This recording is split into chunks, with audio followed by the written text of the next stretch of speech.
নমস্কাৰ বন্ধুসকল, আপোনালোকে চাই আছে ক্ৰিকেট গুৰু আছাম ইউটিউব চেনেল। টি20 বিশ্বকাপ 2024ৰ বাবে USA লৈ প্ৰস্থান কৰিলে ভাৰতীয় ক্ৰিকেট টীমৰ প্ৰথমটো দলে। শনিবাৰে মুম্বাইৰ পৰা বিমানযোগে ৰাওনা হয় খেলুৱৈসকল আৰু এই প্ৰথমটো গোটৰ সদস্যসকল আছিল এনেকুৱা ধৰণৰ: প্ৰশিক্ষক ৰাহুল দ্ৰাবিড়, অধিনায়ক ৰোহিত শৰ্মা, যশপ্ৰীত বুমৰাহ, SKY অৰ্থাৎ সূৰ্যকুমাৰ যাদৱ, অলৰাউণ্ডাৰ শিৱম ডুবে, ৰবীন্দ্ৰ জাদেজা, শুভমান গিল, মহম্মদ সিৰাজ আৰু কুলদীপ যাদৱ। এইসকল সাধাৰণতে প্ৰথমটো বেটছৰ প্লেয়াৰ। প্ৰথমটো গোট গৈছে এওঁলোক আৰু ইয়াৰ পাছতো আন কিছুমান গোট গৈ থাকিব। দ্বিতীয়টো গোটো যাব ইয়াৰ পাছত।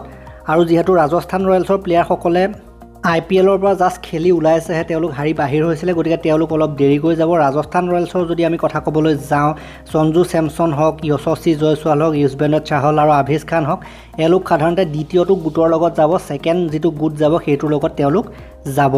প্ৰথম গোটটোৰ লগত বিৰাট কোহলিক যোৱা আমি দেখা নাপালোঁ। বিৰাট কোহলি দেৰিকৈ যাব বুলি খবৰ ওলাইছে। তেওঁ দেৰিকৈ যোৱাৰ বাবে BCCIৰ অনুমতি লৈছে বুলিও আমি জানিব পাৰিছোঁ। গতিকে তেওঁ নিজৰ পৰিয়ালৰ লগত হয়তো অলপ সময় কটাব বিচাৰিছে বা বেলেগ কিবা কাৰণ থাকিব পাৰে।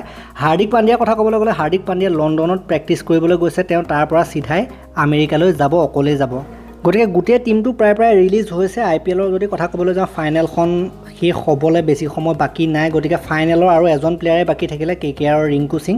তেখেতো ৰিলিজ হৈয়ে যাব। খেলখন খেলাৰ পাছত তেওঁ হয়তো দ্বিতীয়টো গোটৰ লগত নতুবা পাছত বেলেগকৈ যোৱাৰ সম্ভাৱনা আমি দেখিবলৈ পাইছোঁ। গতিকে এই ভিডিঅ'টো ইমানেই আছিল। ভাল লাগিলে যদি লাইক কৰিব আপডেটটো আৰু শ্বেয়াৰ কৰি দিব। চেনেলটোলৈ নতুনকৈ আহিছে যদি ছাবস্ক্ৰাইব কৰি দিব। ধন্যবাদ।